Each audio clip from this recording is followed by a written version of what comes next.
નમસ્કાર, good afternoon. કેમ છો બધા?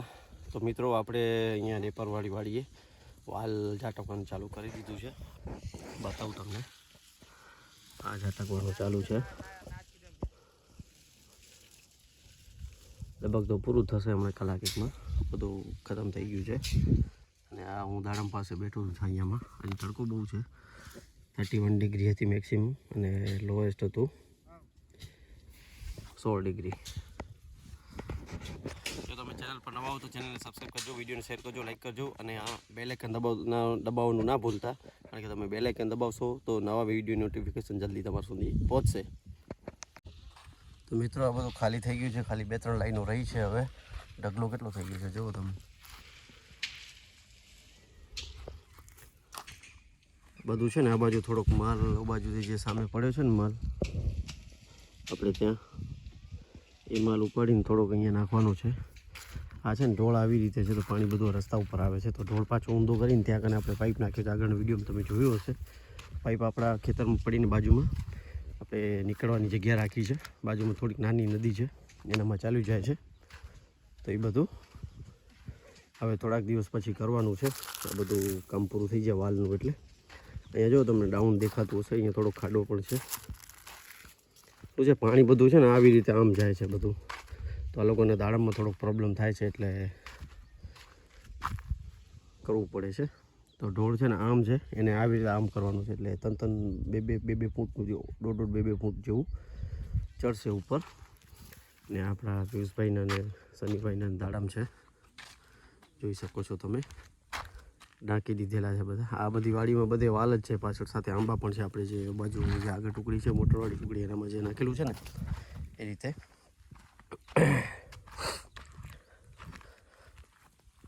આ છે ને બધું સાફ કરાવવાનું છે મારે ધીમે ધીમે. ઉપરથી બધું સાફ કરી દઈશું, નીચે તો આ લોકો સાફ કરી દેશે. તો શું છે, જરાક વાડી ચોખ્ખી થઈ જાય એટલા માટે. માલ જુઓ તમે, બહુ મસ્ત લાગેલો છે દાડમનો. ઓરિજિનલ કલર છે બધો. તમને એનામાં તો ખબર નહીં કેવું દેખાતું હશે, પણ મસ્ત કલર દેખાય છે એકદમ. આ બધો માલ લાગેલો છે. જો કેટલું મોટું છે દાડમ, જોઈ શકો છો તમે. કમસે કમ 400-500 ગ્રામનું છે. હવે ને આ વિડીયો મારે આજે જ પૂરો કરવો પડશે, કારણ કે જો તમે ડેલી વ્લોગ અપલોડ કરતા હો તો એક પેટર્ન બની જાય છે યુટ્યુબ ઉપર, કે માણસો જોવાનું પણ રેગ્યુલર રાખે છે. એટલે તમે જો 2-3 દિવસ વચ્ચે મિસ કરી દો ને, 1-2 દિવસ ચાલે, પણ અઠવાડિયું 10 દિવસ મિસ કરી દો તો યુટ્યુબ તમારા ચેનલ ઉપર વિડીયોમાં રીચ ઓછી આપે છે. તો એના હિસાબે આપણે હવે ડેલી ગમે તે રીતે કન્ટેન્ટ બનાવીને વિડીયો શૂટ કરશું. જોઈએ, કાલે તો શિવરાત્રી છે, જોઉં કાંઈક ટાઈમ મળશે તો કાલે ઉતારીશ. અને ત્યાં અમને છે ને વાડી ક્રિકેટ રમવા જશું, તો એનો પણ થોડોક વિડીયો બનાવશું. તો ચેનલ પર બન્યા રહેજો. નવા હો તો ચેનલને સબસ્ક્રાઈબ કરી દેજો, વિડીયોને શેર કરજો, લાઇક કરજો અને બેલ આઇકન દબાવવાનું ના ભૂલતા ખાસ કરીને, કારણ કે જો તમે બેલ આઇકન નહીં દબાવો તો નવા વિડીયો નોટિફિકેશન તમારા સુધી નહીં પહોંચે. આ છે ને ક્યાંક ક્યાંક ખાલી થઈ ગયો છે, મતલબ સુકાઈ ગયા હતા ઝાડ. હવે છે ને દાડમમાં છે ને એક સુકાવાનું કંઈક પ્રોબ્લેમ છે. હવે એનું કોઈ સોલ્યુશન નથી. જો વ્યવસ્થિત તમને એના ઉપર આપણો હાર્વી ફાર્મ નર્સરી ચેનલ છે ને એના ઉપર બતાવીશું તમને શું પ્રોબ્લેમ છે, શું છે. આપણે ઘણા બધા આપણા પાસે એક્સપર્ટ છે, જે ખેડૂતો જ છે, કોઈ ઓલા નથી. ને એનું સોલ્યુશન હજી સુધી આવ્યું જ નથી, કારણ કે અંદરથી છે ને એની નસો જ બધી સુકાઈ જાય છે, એટલે ઝાડ આખું ફેલ થઈ જાય છે. તો એનું સોલ્યુશન શું છે, હવે સોલ્યુશન તો નથી મળ્યું, પણ હવે શું કારણથી થાય છે એ આપણે ખેડૂતોને જ પૂછશું હાર્વી ફાર્મ નર્સરી ચેનલ પર. તો એનામાં પણ બન્યા રહેજો. એને પણ ચેનલને સબસ્ક્રાઈબ કરજો, એના વિડીયો શેર કરજો અને બેલ આઇકન દબાવજો સબસ્ક્રાઈબ કરીને, કારણ કે એમાં અમે સારી સારી ઇન્ફોર્મેશન લાવીએ છીએ. આ તો આપણું બ્લોગિંગ ચેનલ છે, એમાં છે ને વીકલી અથવા તો હાફ મંથ આપણે વિડીયો લાવતા રહીએ છીએ, 15-15 દિવસે. વચ્ચે તો બહુ 2 મહિનાનો ટાઈમ હાલી ગયું હતું, તો એનામાં પણ થોડીક રીચનો પ્રોબ્લેમ થયો હતો. તો હવે એવું નહીં કરીએ, કોઈ ટોપિક લઈ આવશું, કારણ કે ડ્રેગન ફ્રૂટની હવે સિઝન આવશે, ચોથા મહિનામાં કડીઓ લાગશે, ત્યારથી આપણે ડ્રેગન ફ્રૂટ ઉપર આખી સિરીઝ બનાવશું. શું કરવું, શું ના કરવું, બધું અઠવાડિયે નવા વ્લોગ ઉતારીને, મતલબ બનાવીને કરશું આપણે એના ઉપર. જોઈએ શું થાય છે. આપણા છે ને બધા જૂના લીમડા છે, 10-15 વર્ષ જૂના લીમડા છે બધા. એને તો કઢાય નહીં, કારણ કે છાંયો આપે ક્યારેક ક્યારેક. ને આપણે ચંદુભાઈનું નીચેનું ખેતર છે, ત્યાં આપણે એક ઉપર છે, આપણે બતાવીએ છીએ વારે ઘડીએ. એનું નીચેનું છે, સારું ફ્લાવરિંગ આવ્યું છે ચંદુભાઈનું. આપણાથી થોડુંક વધુ છે. હું તમને બતાવું આપણા આંબા કેવા છે, બધું શું છે. અત્યારે છે ને મધ્ય ગોળો આવ્યો છે, એ પણ જોઈ લઈએ, ચેક કરી લઈએ. તો ચાલો આમાંને આપણા પ્લાન્ટેશનમાં ચાલીએ. હા મિત્રો, માલ જુઓ તમે, બહુ જોરદાર માલ છે. આવી ગયા આપણા આંબા. આ પ્લોટમાં સારું છે, નાનું છે, 50 ઝાડ છે, કારણ કે જમીન આપણી અપડાઉન છે, એટલા માટે આ ટુકડી અલગ રાખવી પડી છે.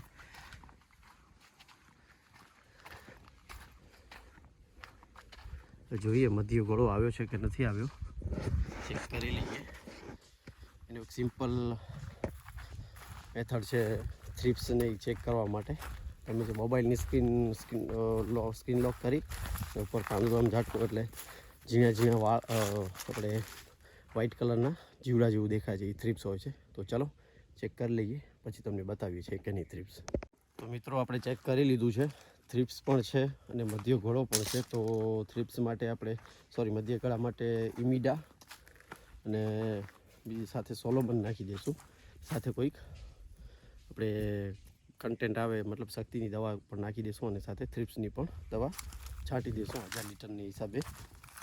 તો એ પણ કાલે કહેવું પડશે ચાલો આપણે અંબાલાલભાઈને કે શું કરવાનું છે, કારણ કે આ છે ને નહીં તો પછી માલ બગડશે, એટલા માટે બધું કરવું પડે છે. બધાને એમ લાગે છે આંબામાં કાંઈ ખર્ચો નથી, પણ હવે છે ને 4-5 વર્ષ, છેલ્લા 4-5 વર્ષથી આપણે મધ્ય ગળાનું અટેક વધી ગયું છે, એટલે બધું દવા અને બધું છાંટવું પડે છે. નહીં તો પહેલાં આવડું છાંટવું નહોતું પડતું. આપણે છે ને 3-4 વર્ષથી ખાતર પણ નથી નાખ્યું, તો એ ખાતર પણ આપણે નાખી દઈશું આવતા વર્ષે.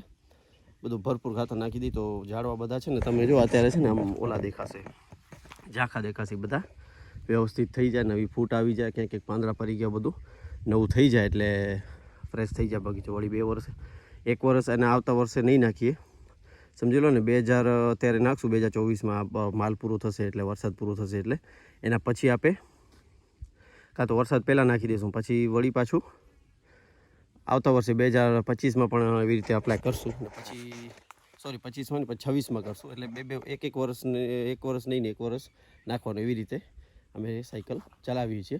ઘણા માણસો તો દર વર્ષે નાખે છે, અને દર વર્ષે નાખવાથી તો ફાયદો તો થાય જ છે, પણ થોડુંક કોસ્ટિંગ વધી જાય છે. જોઈએ હવે કેવી રીતે છે, કારણ કે કોસ્ટિંગ પણ સામે જોવું પડે છે. અને કારણ કે અમે છે ને આનામાં તો કિલો ઉપર તો અમે વેચતા નથી, ડાયરેક્ટ એકદમ ઉધડું સોદું કરી છે. એટલે મતલબ ડાયરેક્ટ સીધા બગીચાનું જ સોદું, કે 5 લાખ કે 10 લાખ કે 7 લાખ કે જે આવે એ પ્રમાણે એ લોકો આવે છે ચેક કરવા, વેપારીઓ બધા, એ રીતે અમે સેટિંગ કરીએ છીએ. અહીંયા છે ને પાણી આપી દીધું, જો બધું ભીનું દેખાશે તમને, કારણ કે ઘણા બધા વિડીયો હું જણાવું છું કે આ હવે સમજી લો કે આ ઝાડ છે ને અને આ ડાળું છે ને, આની નીચે બધી જે પાડો આવે છે ને એટલે હોય છે ને, કેનોપીની જે હદ આવે ને ત્યાં એની ડાળો ઝીણી પાડો હોય છે, જે કન્ટેન્ટ બધું એબ્ઝર્વ કરે છે. જાડી પાડો તો ઝીણી પાડોને સપોર્ટિંગ કરે છે. એટલે બધું પાણી છે ને વધુ અહીંયા આપવા બધા ખેડૂતોને નિવેદન કરીએ છીએ. ડ્રીપની નલીઓ પણ અમે નાખશું તો એક અહીંયા નાખશું અને બીજી એક અહીંયા, એકમાં 4 નળી આવે એક લાઈનમાં, એટલે આમાં છે ને 4 ને 16 નળીઓ થશે આનામાં. એ રીતે સેટિંગ કરશું. આવતા વર્ષે આપણે આ ડ્રેગન ફ્રૂટનું પ્લાન્ટેશન થઈ જાય એટલે પછી આપણે ત્યાં આનામાં બધે 3 વાલ્વ આવે છે, આનામાં 3 ભાગ થાય છે ને બીજો ચોથો ભાગ આનો. એટલે બધું છે ને થોડુંક દૂરથી લેવું પડે છે. આપણું છે ને અહીંયા વચ્ચે એક ખેતર આવે છે, એના પછી અહીંયા આવે છે પાણી ડ્રીપનું, એટલે થોડુંક ખર્ચો પડશે. પીવીસી પાઇપના બીજા તો પડ્યા જ છે, બધા જે લાઈનો છે ડ્રીપની તો પડી જ છે. હવે ડ્રેગન ફ્રૂટમાં કેટલી વપરાશે એના ઉપર છે. હવે બીજી તો ઓલી જે નોર્મલ પાણી લઈ જાય કેરી કરે, એ 3ની લાઈન છે, આ 18ની લાઈન છે, જેનામાંથી બધા છોટિયા નીકળતા હોય છે. છોટિયા મતલબ જો આ લાગેલા છે એ છે ને જમીન સુધી બહાર નીકળી જાય, પછી એની અંદર મોટી જે લાંબી નલી આવી ટચ કરી દે, મતલબ જોઈન્ટ કરી દઈએ છીએ. આ રીતે બધું સેટિંગ છે. ત્યાં આપણા પિયુષભાઈનું એનું ટ્રેક્ટર અને બ્લોર ઊભું છે, એ તો પહેલાં તમને વિડીયોમાં મેં બતાવ્યું હતું. આ વર્ષે આપણે ગાર્ડરથી બચવા માટે આ બધું ચૂનો અને સાથે મેટાફેન પાવડર નાખી દીધો છે. આ જગ્યાએ અને આપણે જે કાકાની વાડી છે ત્યાં પણ એપ્લાય કરી દીધું છે.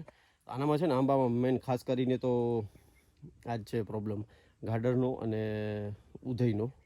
એ બધું કંટ્રોલ કરવું પડે છે. એટલે મહેનત તો છે જ આંબામાં, ટોટલ સાર એમ કહીએ તો મહેનત છે આનામાં.